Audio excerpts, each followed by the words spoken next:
In May 2018, a recently elected US President, Donald Trump, made his unmistakable mark on the international stage by unilaterally withdrawing from the Joint Comprehensive Plan of Action, JCPOA, commonly known as the Iran nuclear deal, intended to limit Iran's capability to develop nuclear munitions. Trump's decisive and unorthodox move to exit this deal unilaterally has proved just a taster of the new style of this particular US president. I'm Charlotte Leslie, and I'm the director of the Conservative Middle East Council. The move shocked the world. The deal had not been uncontroversial. Critics pointed out that it did nothing to constrain Iran's ballistic missile capability or its toxic influence through proxies throughout the region, and that an enriched Iran could simply re-embark on its nuclear ambitions in the future thanks to the agreement's sunset clause. But any stability the deal had achieved began to fracture as the US unilaterally withdrew and ramped up pressure on Iran through sanctions.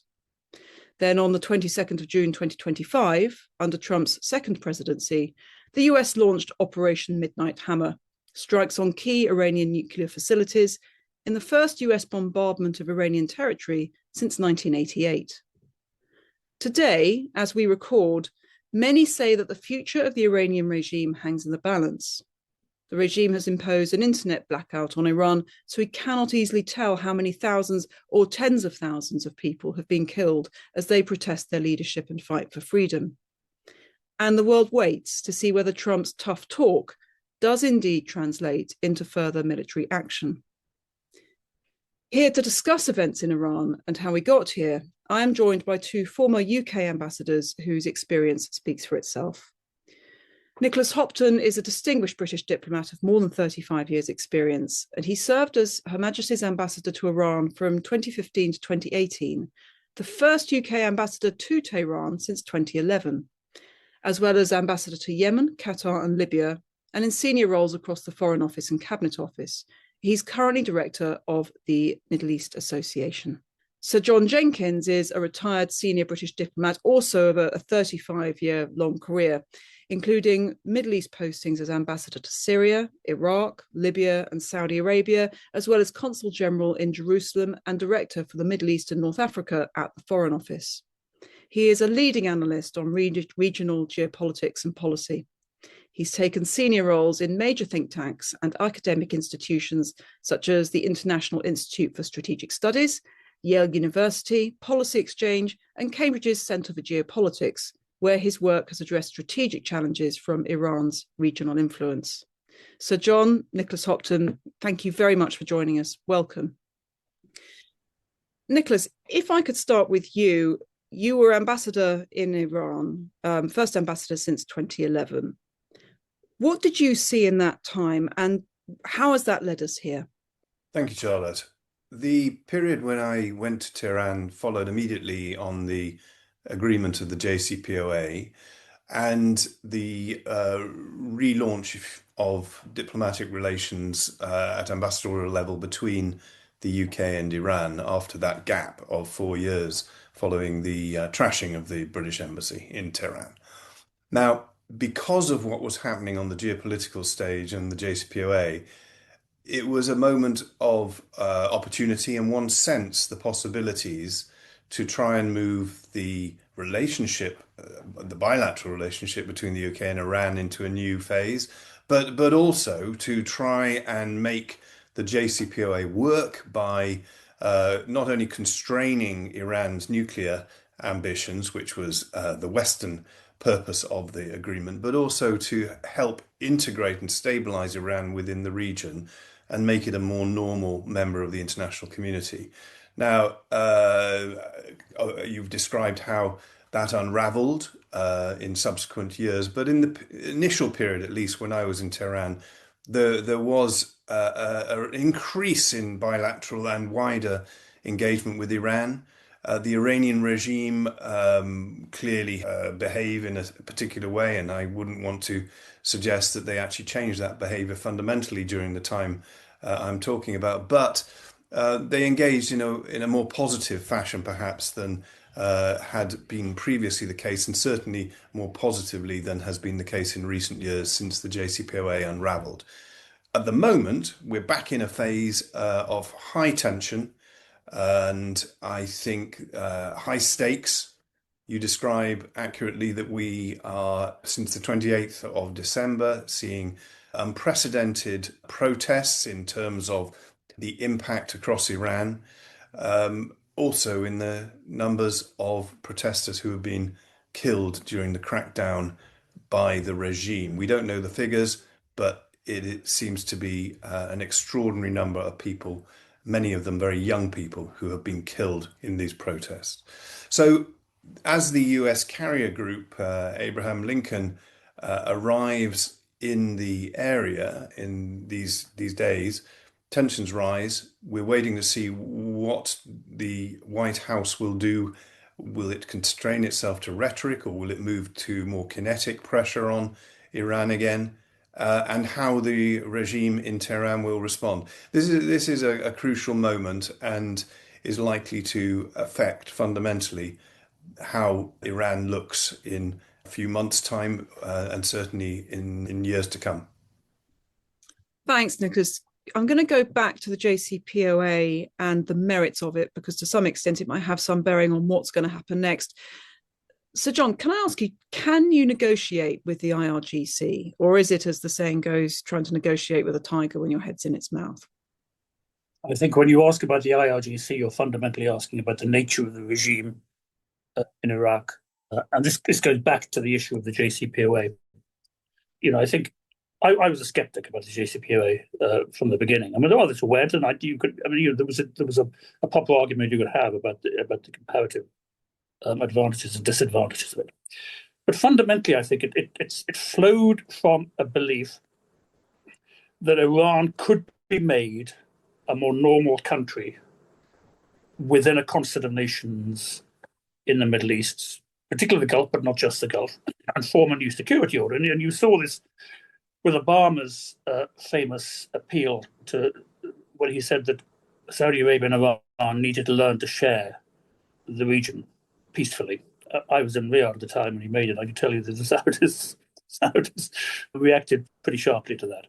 And I think that Iran is fundamentally a lonely state, by choice a lonely state. I mean, if you go to the Ministry of Foreign Affairs in Tehran, it has, as you walk in, neither east nor west. Now, you can argue about the tilt to the east over the last decade or so, but fundamentally, by preference, they regard themselves as unique and alone. And it is a non-status quo state. And when I say state, the issue in Iran is that you have what we've seen since 1980, particularly since 1989, when Khamenei becomes supreme leader, the construction of a Praetorian state, which is Khamenei, his office, which is huge, the IRGC and the Basij, were the Praetorian protectors of the regime. And beyond that, you have the 70 to 80% of Iranians who increasingly want something completely different, but cannot get it because every time they go on the streets to want to say they want it, they get shot. So it's not a state in the sense that you see even Saudi Arabia and the other Gulf states wanting to become, in the sense that they are states that produce welfare, that provide benefits, services, and the rest of it, and developmental legitimacy. It's a state which is fundamentally ideological and fundamentally destabilizing. And that's my real problem with all of this. And it's an interesting question of what you do.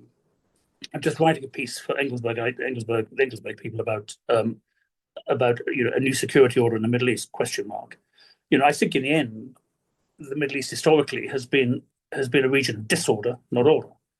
I think we're going to see a different sort of disorder. And managing a different sort of disorder is going to require different things, but it's still going to be disorder. And Iran is one of the major elements in this structure of disorder, partly because of its size, and there are 90 million Iranians. There are only a maximum, I think, about 27 million Gulf Arabs.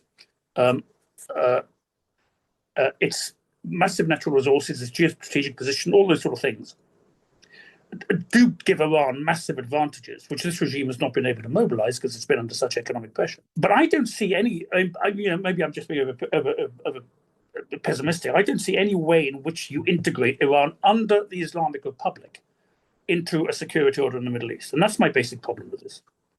It was just a few years ago that we were all talking about the Saudi-Iran rapprochement. And Sir John, you're the expert, you're former ambassador to Saudi, but from what I heard, it was a sense that the US was unreliable and therefore other allies in the world had to be sought. They couldn't just rely on the US. Yeah. We're seeing the emergence of BRICS as a unit. Is there any sense in which Iran is being integrated into a changing world order as the US takes on a different role? In the Gulf, I don't think so. I think they have a different view of it. But I think a lot of this is performative, is theatrical. I mean, the Chinese, when the Chinese foreign minister comes and brings together the Saudi and the Iranian sides, and they sign this thing, whenever it was 2-3 years ago, which everybody said this is a reconciliation. Reconciliation doesn't exist in the Middle East. I mean, disputes never get ended by reconciliation. The disputes get postponed until one side is strong enough. It was basically a hedging strategy by Saudi Arabia. They had realized, they'd come to understand, partly because of what had happened in Yemen, but also because of the Iranian-backed strikes on Saudi oil installations that Al Bakaiq and Al-Khalis 6 years ago, that they were very, very vulnerable to hostile action by the Iranians and their friends, allies, and proxies around the region.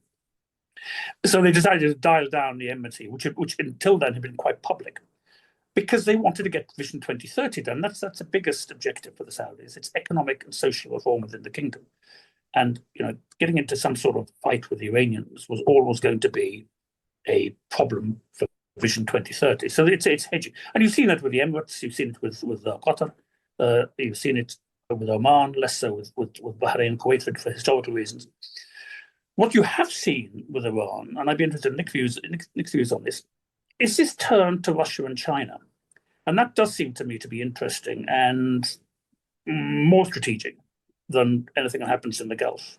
And if you're looking at it from Beijing's point of view, the natural resources, I mean, what Beijing has tried to do in Central Asia over the last 20, 30 years has been to construct networks of supply, particularly energy supply, which end in the Middle Kingdom, which end in China, which provide the energy resources on which the Chinese economic model can be built.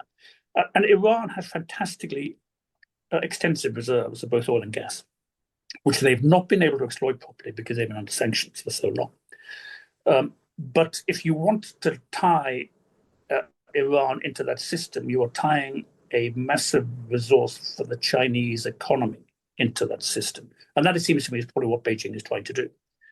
The Chinese have been, the foreign minister had been again in the Middle East doing a big tour, and he brought the Saudis and the Iranians together again in some sort of meeting he's been in Jordan and elsewhere. I'm not sure where that ends or how able Iran is to provide the sort of things the Chinese ultimately want over the long term. And there must be people in the Iranian system who are saying, if we built the system on neither East nor West, then it means if we don't like the West, we shouldn't like the East as well. They're looking now. The Russian connection is more tactical. It seems to me that they've been providing drone technology to the Russians for the war in Ukraine. The Russians now seem to be able to produce their own drones on the Iranian model, the Shahed model, so they don't need Iran as much as they used to. And Iran and Russia historically have been enemies. But the China thing seems to be interesting. Well, if I just jump in there, I mean, I agree broadly with all of that, JJ, and I think from the Western point of view, the main objective has been to find, and the Gulf Arabs, it's a question of containment.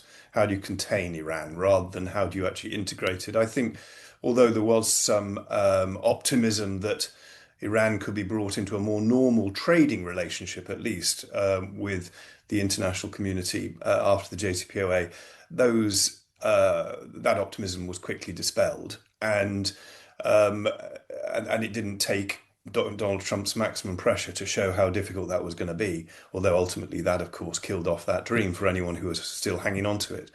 I think that's the Western perspective at the moment and has been for a while. I think from a historical perspective, of course, Iran is a major international player, not just a regional player. And it would take a different kind of regime than the present Islamic Republic in order to see that Iran retaking a position at the global table, both as a trading and a security contributor, or playing a more positive role. I think we're a long way away from that, whatever happens in the coming months. And the present crises. As for China and Russia, with the Chinese, I always felt that there was a lot of rhetoric, there were a lot of visits and signing of agreements and plans for new railways going across the top of Iran, extensions of the Silk Road and all of this stuff, Belt and Road investment. And there was a lot of that going on when I was in Tehran, and since there's been continued political engagement to that effect. But I'm not sure it's actually led to very much.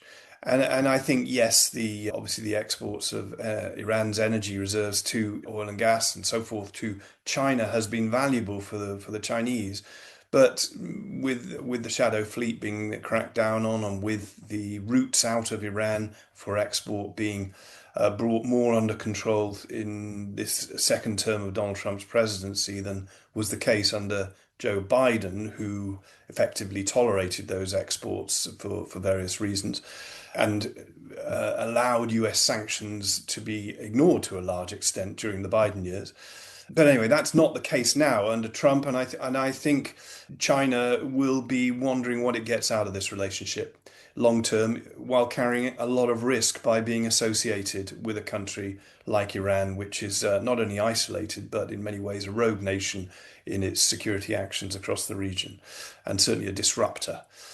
Which is not in China's interest, because China, like Saudi Arabia, as you described, JJ, under Vision 2030, China at the moment is prioritizing economic development and trade ties and disruptive security activity. Wars in the Middle East do not help. So they will be looking with a degree of skepticism, I imagine, and also wondering where to take their relationship with Iran. And as for the Russians, as you say, it's been a tactical relationship. It's got much closer in recent years as Russia has had to look for support in its Ukraine illegal adventure. And Iran provided that. But I think it's a tactical thing. I always used to joke very wryly with my Russian counterpart when I was in Tehran, who was the most mistrusted on that particular day in Tehran by the authorities. Was it the Russian ambassador or the British ambassador? Nearly always we agreed it was the Russian ambassador. And that is partly due to historical, the relationship where Russia took a large part of Iran's traditional territory, which hasn't been forgotten. The Iranians have long memories, whatever the regime sitting on top of their system. But also because of the way the Russians went about their relationship with Iran, which was essentially a tactical, exploitative relationship, which won't surprise anyone listening, I imagine, because that's how they deal with a lot of things. So the Iranians have been forced closer to Russia, but I don't think they would necessarily see that beyond the regime, which may have no other recourse than to look for some kind of refuge in Moscow at some point. Where else is the supreme leader going to go to if he were to flee the country at some point? But I don't think it's a long-term strategic alliance that will offer Iran security and stability and prosperity. So I think, coming back to where does Iran position itself geopolitically, it wants to see itself not only as a regional player, but also as a geopolitical player, respected by the nations at the top table. And obviously, under this present Iranian Islamic regime, that isn't going to happen. And it's not impossible to see scenarios over time where, under a different type of government in Iran, you could see Iran playing a much more mature role, as I've described, but we're a long way away from that. I'm Charlotte Leslie, and I'm speaking to former ambassadors Sir John Jenkins and Nicholas Hopton. We've spoken about Iran's place in the world and speaking of it as a lonely country. And we've also talked about one major event in fairly recent history of Donald Trump withdrawing from the JCPOA. Of course, there's another event that changed the world dramatically, which was October the 7th, 2023. To what extent was that major event, that terror attack by Hamas, instrumental in the tectonic shifts we appear to be seeing today? So, John, perhaps I can come to you first on that. The answer to that is yes, it is. It's massively significant. First of all, it changed the whole nature of politics, I think, within Israel, which had already, I mean, Israel had been shifting to the right since the 1970s, really, accelerated after 1990 with the collapse of the Soviet Union. And if you talk to Israelis now, they will say the majority, something like 80%, that there is no prospect of a Palestinian state. Now, this doesn't mean that is off the table, because of all the other possible solutions to the endemic conflict between Israel and Palestinians. A version of a Palestinian state has to be part of that answer. Just has to be, because it's what all the other regional countries, the Arab countries, Jordan, Saudi Arabia, the other Gulf states, and so forth, want. And unless Israel is going to become a garrison state in perpetuity, sort of behind Jabotinsky's iron wall forever, then at some point there is a deal to be done. But that deal has now been put up way into the future. And the other thing, of course, it shifted was Israel's regional position. I mean, I remember all the conversations before, during, and after the JCPOA about the possibility of destroying Iran's nuclear program by force. And everybody said it's not possible. Now, if you look at what happened last summer, or indeed with Hezbollah in the run-up to that and so forth, with the Israeli action, not just in Gaza, but in Lebanon, and then the Israeli-US attacks on Iran, enormous damage was done to Hezbollah, of course, to Hamas, and a lot of civilians as well in Gaza, and also to Iran, not just the nuclear program, but to its ballistic missile and air defense systems. And this was a country which had constantly threatened Israel with destruction. It made Iran look like a paper tiger. Has Iran's nuclear program been destroyed? I doubt it very much. There's clearly an issue about remaining stocks of enriched uranium and indeed plutonium.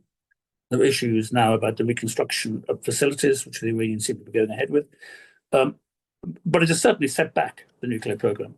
And it has raised the possibility of further attacks in the future. And I think it's the other thing it's done, has been to encourage a lot of people in Israel to see themselves as now, invincible is the wrong word, but as hegemonic. And if you talk to people in the Gulf, they will say that the two major threats to them now, they say the two I's. They say Iran and Israel. And they will say we fear Israeli hegemony. And I think some of this is a sort of resurfacing of historic animosity towards Israel. But there are a set of new choices that have arisen because of the aftermath of 7 October 23 in the region about where Israel sits in the region, whether its security in the long term is guaranteed by a security order which involves the Sunni states of the region, and that might include Syria as well, under a Shara, who is clearly doing his best to find a position between Turkey and Saudi Arabia. And what that means for what Nick was describing in terms of the containment of Iran. I mean, you can't keep Iran down as an expansionist, aggressive power forever. But is there a way of containing Iran which involves a new ordering based on what has happened over the last 3 years in Syria, in Iran, in Gaza, and to a certain extent in Yemen, which provides an opportunity for new diplomacy? I think a lot of this will depend on what happens in Gaza. I think the Board for Peace and the rest of it, I think the objective of rebuilding Gaza is admirable. I think disarming Hamas are extremely low. I think that means it's going to be a real challenge getting anything done in Gaza. But the Americans are, interestingly, deeply committed to driving this forward, at least for the moment. And I think Israel has choices as well. I think Iran clearly has choices in this. And I think a lot of those choices, if you asked ordinary Iranians what they want, they would they do say when they have their demonstrations, when the repeated protests since 2009, They have consistently said, we don't care about Gaza, we don't care about the Palestinians, we want a proper country, we want a proper life, we want decent services. The problem is they're not going to get this under this regime. So you're still left with the problem with the Islamic Republic, and what happens with them. I think to a certain extent that will also depend on what happens when Khamenei goes and the succession to Khamenei. And it's an interesting question of what sort of regime would be minimally acceptable to the neighbours, would an IRGC regime, which is militaristic, authoritarian, but allows social freedoms and does not seek to expand aggressively into the region, be acceptable? And then what's maximally desirable? So I think it's opened a lot of new questions about what the regime is going to look like over the next 20 years. But that does require states in the region to make Nicholas, I'll ask you to answer the same thing, but if I may just add something else on. Often it's said that the Israel-Palestine issue is a sort of recruiting sergeant for the IRGC. Sir John has said not so much amongst the Iranian people. I'd be interested in your view on that. But certainly in terms of proxies, you've seen the Houthis, obviously funded by Iran, become the major champions for the Palestinian cause and use and weaponize that in their activities. Would it be the case that in a hypothetical world, were the Israel-Palestine issue solved and you had a secure Israeli state and a secure Palestinian state, would that drain the swamp that fuels the IRGC's proxies across the region? And what impact would it have on the Iranians themselves? Or is it really the case, as Sir John says, that they just want a functioning country?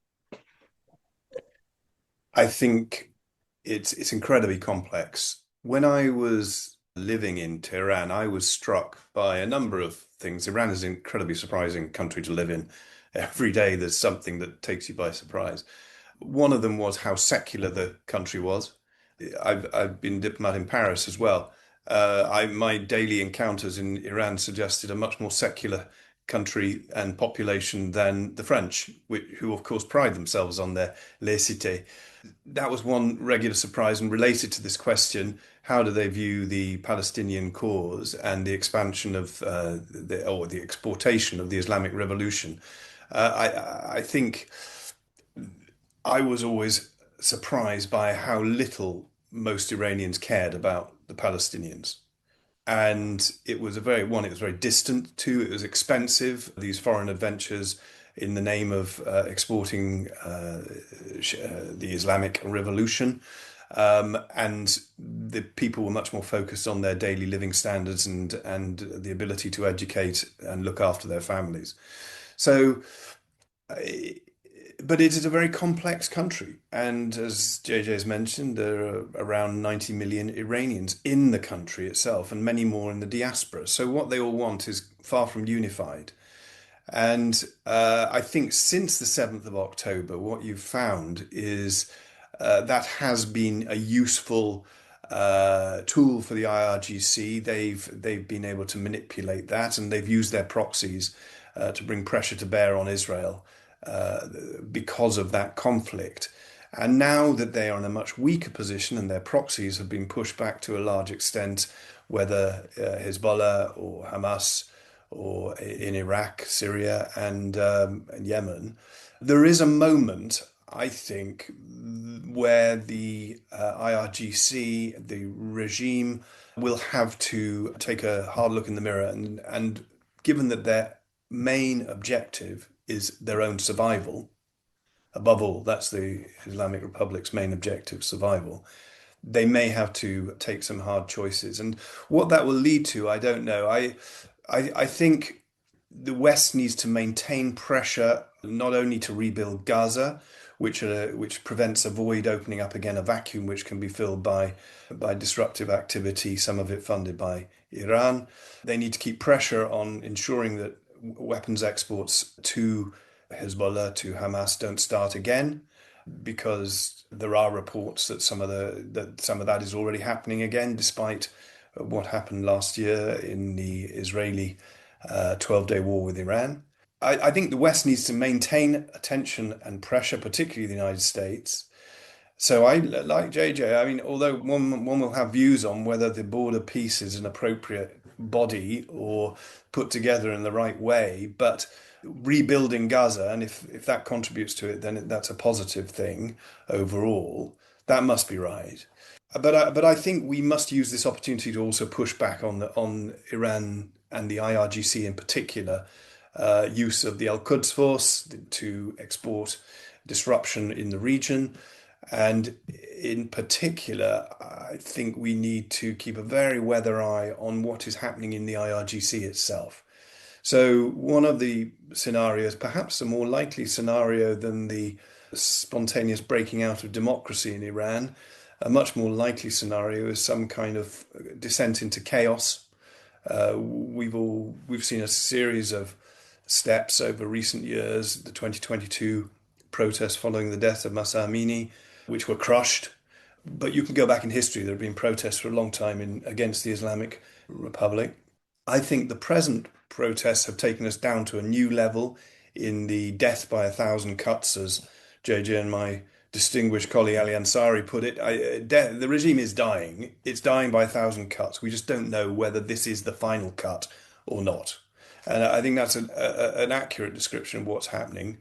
But it is quite possible that the forces within the regime, military or otherwise, will choose to impose some sort of martial regime, martial law on the country, a coup from within, maybe removing the theocracy in the name of stabilizing the country. But that will not lead to a better partner for the region or the West. And I think more that we are seeing a descent into chaos, and how we get from where we are now to a position where there is an orderly transition to a better perspective of future for the Iranian people, where they have more say in how they live their lives, where they can be more integrated into the international family. There's a big gap, and I don't think anyone yet has identified how we go from where we are now on the verge of chaos to that more orderly transition and a better future. I add something to that, Charlotte. Yeah, please do, Sir John. And I agree with all of that. One of the problems, so, my guess is 70 to 80%. If you look at, polling is difficult in Iran, but everything we think we know and we see suggests that a vast majority of Iranians want a different regime. Since the Arab Spring, we've seen these headless insurgencies or headless uprisings, acephalous. And they're acephalous for a particular reason, because if you have a leader within the country, they will get picked off. And we've seen this in Iraq with the Tishreen protests in 2019, and we've seen it with the protests in 2009. Of course, what happened in 2009 was that the people who might have become the leaders of the anti-Ahmadinejad and Khamenei movement were instantly put into house arrest. So it's going to be very hard within Iran for any of these protests to produce a consensus on what comes afterwards. And we've seen it outside the country. I mean, he actually was much of a president than I ever thought he would be. But I think the chances of him becoming the person who blends, you've got to be in the country to make it happen. If you look back at what happened in the constitutional revolution in Iran is 1905 to 1911. 1905 is demands for an assembly. It's very similar to the sort of things you saw in Turkey, in Ottoman Turkey at the same time with the rise of the Young Turks. You had an assembly movement, a constitutional movement, which produces a constitution, produces an assembly. That assembly is then forcibly prorogued in 1911. You then get a decade of chaos where bits of Iran try to split off. There are localized insurgencies. There's all sorts of stuff going on. This is ended by Reza Khan's coup of 1921. You get a strong man coming in. And it is interesting if you look at the Pahlavi dynasty, like the Qajars before them, was stigmatized by the Islamic Republic for decades. Now you've got Iranians chanting, "We want the Pahlavis back." Maybe what in an obscure sort of way, this is signaling that in the end, if this system is going to be changed, it's going to be changed by a coup from within the regime. A coup against them, which is actually what we saw in Egypt between 2011 and 2013 as well, where it was, you look back and you think it was essentially a coup by parts of the army against other parts of the security apparatus. My guess is that that's going to. But I think, as Nick said, what we may see in the meantime is a descent into chaos, which is only ended by another intervention by somebody who has the power to impose a new, even if it's an authoritarian system. That's not what I think most Iranians want. I very much hope that democracy and prosperity and all these things could break out. I just don't see how that change happens structurally. And I guess this feels like one of these podcasts that could be out of date within a matter of days, if not hours, because Donald Trump is, notoriously unpredictable. If the US did something military, unpredicted, like Operation Midnight Hammer, to what extent would that change things? Is that going to create more chaos? Does the US have any remit to assert anyone else from outside? Think Pahlavi. What could happen in the next couple of hours, days, as we sit with this threat or this opportunity, depending on how you look at it, facing us? Shall I jump in first of all on that one? Is that all right? I think there are a number of scenarios.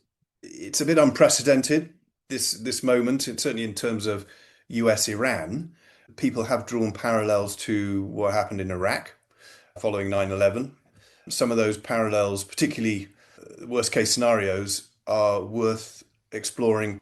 And, that would be a very bad outcome if you had Iran cast into the kind of turbulence and situation that Iraq was in for over a decade, ongoing, some might say. But there are other scenarios. So I can see a diplomatic scenario emerging this week, and perhaps this is what the White House is hoping for, based on the model that seems to have worked successfully for Venezuela. Possibly one might interpret for Greenland as well. In other words, the now classic Trump playbook of ramping up the rhetoric and the threats and even the military big stick to a very high level on the scale before creating the fluidity out of which a deal can be struck, which moves things forward a little bit in the US interests, but far from the optimal solution that the president had set out initially, or that some people hoped for. So in Venezuela, you've got a regime which looks from outside to be a puppet regime and compliant with the White House's will at this point. But it is still an authoritarian regime where the Venezuelan people have not got what they want. So that could be the kind of thinking going on among some planning what comes next from the US side. Now, would the Iranians play ball on that? Well, if it led to the regime surviving, there would be many within the system who would argue, yes, we should re-engage, do a deal with the US, possibly even move beyond red lines that were previously set out, possibly accede to demands that there should be no enrichment, even for civilian purposes, of uranium within Iran, and that they would have to rely on the Russians and others to help them with their civil nuclear energy and so forth. Previously a red line, but maybe, given the present situation, that might be preferable in the eyes of some around the supreme leader and the powers at the top of the system to the annihilation of the regime, which is a second scenario. Hard to see how that happens because the regime is very embedded. The security forces are very embedded. We've seen actually how they have acted in the last few weeks over a 2-day period, having cut off the internet and cut Iran off from the world. They crushed the protests. And it's only now, since the VPNs have been active again in the last few days, I've been receiving messages from inside Iran without detail. Nobody knows the real detail, but uniformly, whether you're talking to people in Yazd, Tehran, Shiraz, Esfahan, Tabriz, they all say it's been terrible. It will emerge in due course now, and some doctors are reporting from their networks within Iran, Iranian doctors working in the hospitals, that upwards of 25,000 may have been killed. This is unprecedented levels of killing since the 1979 revolution. So a military option is not straightforward because the security have everything to lose. The regime has everything to lose if they go to war with the US. it doesn't necessarily produce a clean outcome either, as I've said, because the Iraq scenario is in the back of all of our minds when boots are put on the ground in a country like this. And subject to JJ disagreeing with this, as a former ambassador in Iraq, he will know better than me. But my sense is that Iran is probably a more complex country than Iraq when it comes down to it, so even more difficult to subjugate and move forward. There are other scenarios. One would hope that there will be enough sane voices in the regime to walk the supreme leader and other decision makers back from the brink, which would push everything more into chaos, more people being killed. There are voices off stage, and people will have seen in the last days demonstrations, protests in London, large numbers of people marching through the streets. I saw a demonstration over the weekend where there were many people from the diaspora, but also others marching, and the unified chant was surprisingly all about Reza Pahlavi and freedom for Iran in a way that we didn't see after the 2022 protests started. I think a lot of Iranians have come to the conclusion, whether inside or outside the country, that they don't want Reza Pahlavi necessarily. They certainly don't want him as Shah and ruler. But if he could play some sort of role in helping to make more orderly a transition period following a change from the present regime, that would be preferable to what they've got at the moment. And it's quite interesting talking to Iranian friends and people outside the country. They will often preface their remarks by, of course, I don't want Reza Pahlavi, I don't like him, or I don't respect him, or whatever. But and then they will go on to explain why actually that may be the best option at the moment to aim for, because as JJ said, there is no unifying figure within the system, the opposition to the system, who has emerged as yet, and the most prominent is Reza Pahlavi. So there are various scenarios that could play out at the moment. None of them are smooth, none of them are optimal, but a lot will depend on what degree the US is prepared to go to with not only wielding the big stick, but then trying to decapitate the regime perhaps, or even go further with the use of military power. I think the Americans could certainly, if they wanted to, they could certainly take out IRGC headquarters. They could take, not just in Tehran, but around the country. They could do a lot of damage to the regime's surveillance technology, but they can't destroy it all. And I think one of the things that this regime has done over the last 30 years is build in redundancy into the system, into the security elements of the system, and that gives it huge resilience. I think Nick is absolutely right about Iraq. I mean, Iraq is a much less sophisticated country and complex country than Iran. And I remember speaking to a very distinguished Iranian academic at Berkeley in the US, and I asked him what was the difference between these popular protests in Iran and those in Iraq. And he said the difference is memory. He said Iranians remember a time before the Islamic Republic. They remember a time when there was a sort of democratic facade. And they also remember a time actually before Islam. And that's also part of if you look at the Iranian Twitter, a lot of it is also about the pre-Islamic, about Cyrus the Great, Dariush, this sense of a cultural distinctiveness and a sense of cultural, historical, and political sophistication, which they don't see in the rest of the Middle East. Now, some of that is Iranian chauvinism, but there is a point to this. And I think, if you were going to get a happy ending to this, you would need to find a solution that provides for the expression of the political will of all Iranians, which means some sort of national process to produce a new system. Is that going to happen? Doubt it. But if you were going to make an offer to the current Iranian regime, which is not itself, but it is very powerful and very solid, but there will be different voices within it, then it seems to me that something like that has to be a part of the demand. You need to find a way to give ordinary Iranians a voice in the sort of regime that follows this one. Finally, I'm going to finish off a fascinating discussion about complexity with a very simple binary question. And the reason I'm asking it is because it's one that is constantly raised and asked in Parliament and in UK politics as we struggle to navigate what we do about this situation. And the question is, should we prescribe the IRGC? I'll come to. So John, you wrote the report on the Muslim Brotherhood, and you have a long history in political Islam. So the IRGC is a lot of different things. I mean, like Hezbollah, it's currently apparatus within Iran. It's an expeditionary arm of the radical Islamic Republic. It's a massive economic actor within Iran. Through Hopton, which is the sort of massive holding company, which expanded particularly under Ahmadinejad.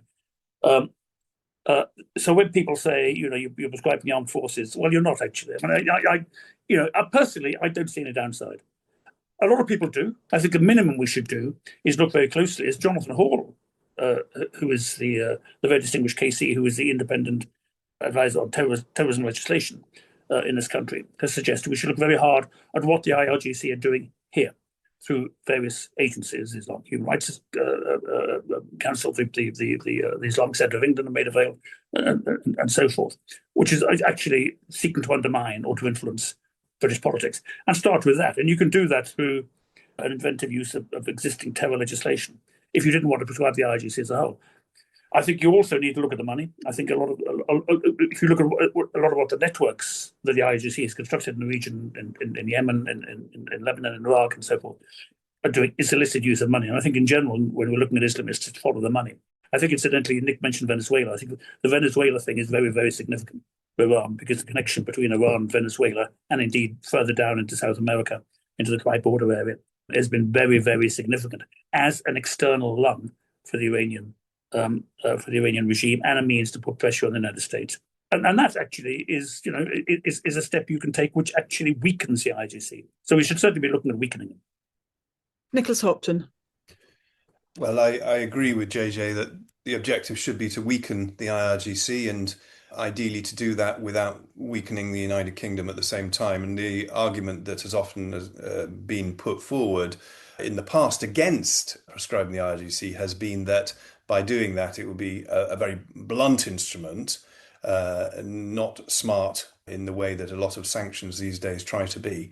It'd be a very blunt instrument, and effectively you would be prescribing the national army of the Islamic Republic, and actually you would be not able to do it under the current British legislation, which doesn't allow you to do that.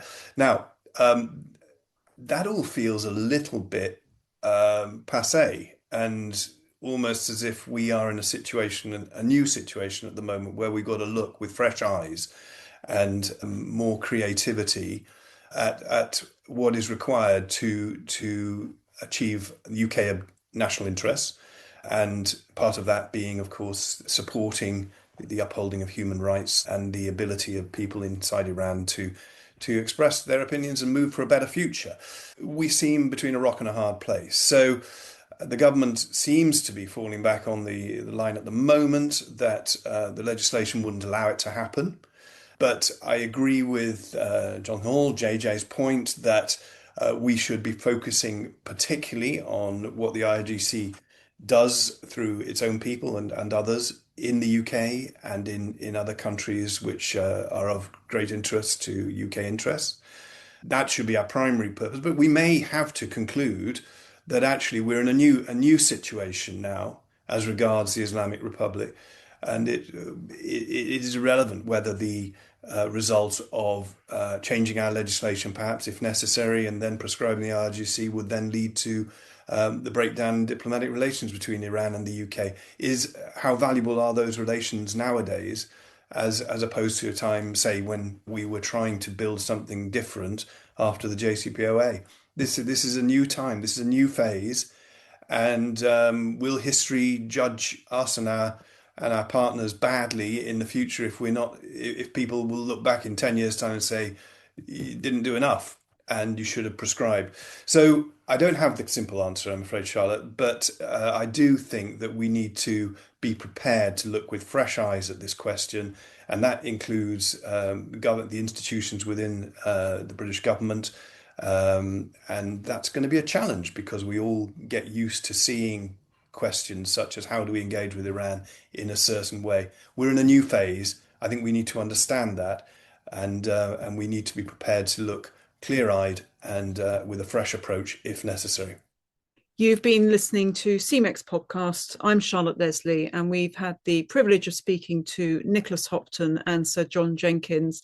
Nicholas, John, thank you very, very much for your time and taking us through what is a dynamic and incredibly complex area. So thank you both very much indeed. Thank you.